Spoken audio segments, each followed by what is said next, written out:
The following program is brought to you in living color.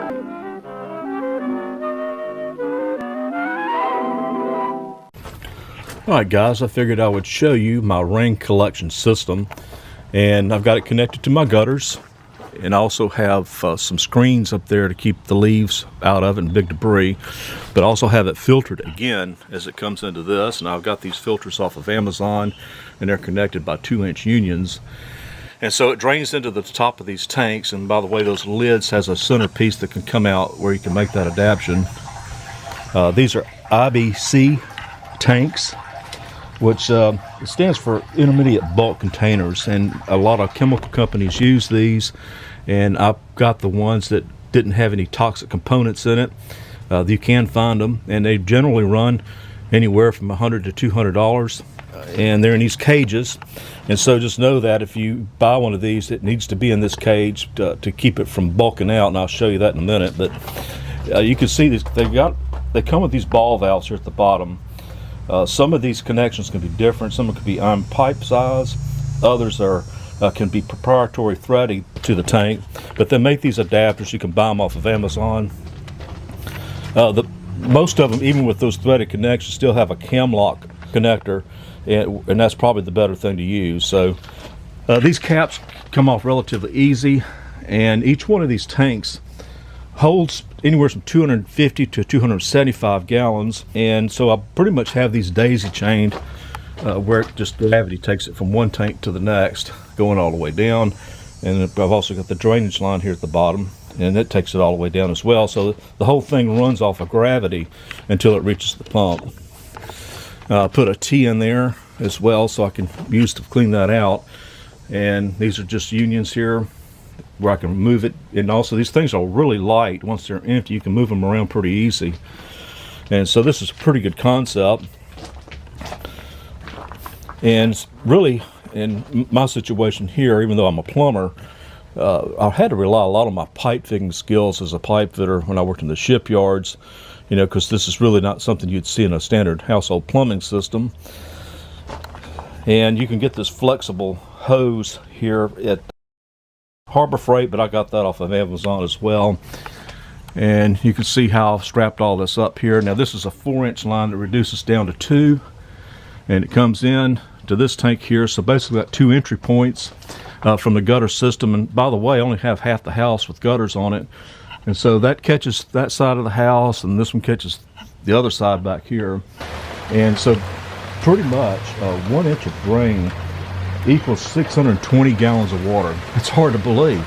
And I only got a half a gutter system, so it doesn't take long for these to fill up, especially where we are here in South Alabama.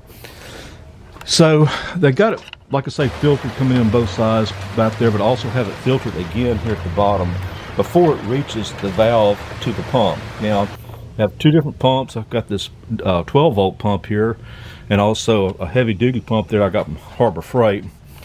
And I got several contraptions connected to it. That's a flow meter. It tells me how much flow I'm getting per minute, and I can adjust the flow rate with that center valve there, and this tells me what kind of pressure I have on the system. Now what this is doing right now is actually several things.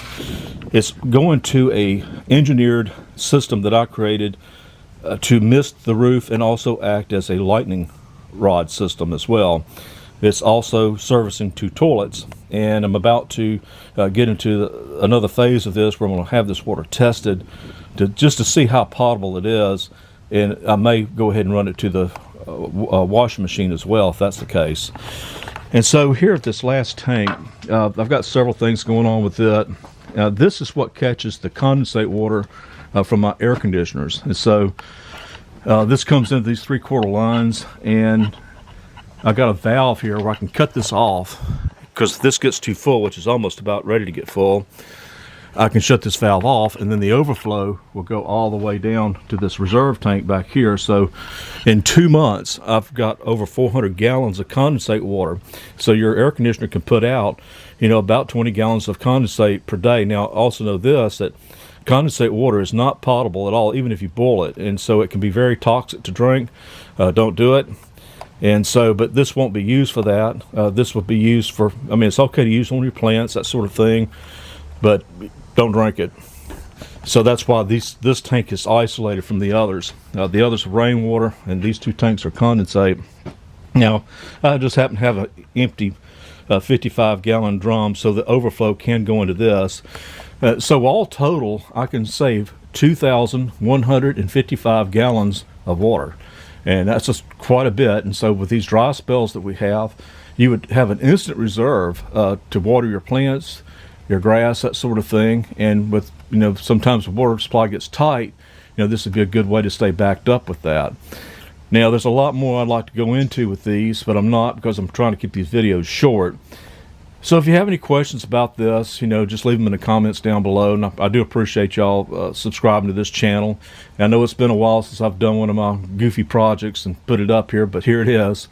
And I hope you kind of like what I've done. And like I say, maybe you can just start out with the 55-gallon drum, saving your AC water. All this stuff you see on top of this thing has come down from the deck above. I just got finished power washing it, and the fall is the best time to do this because we actually have some dry time during this time.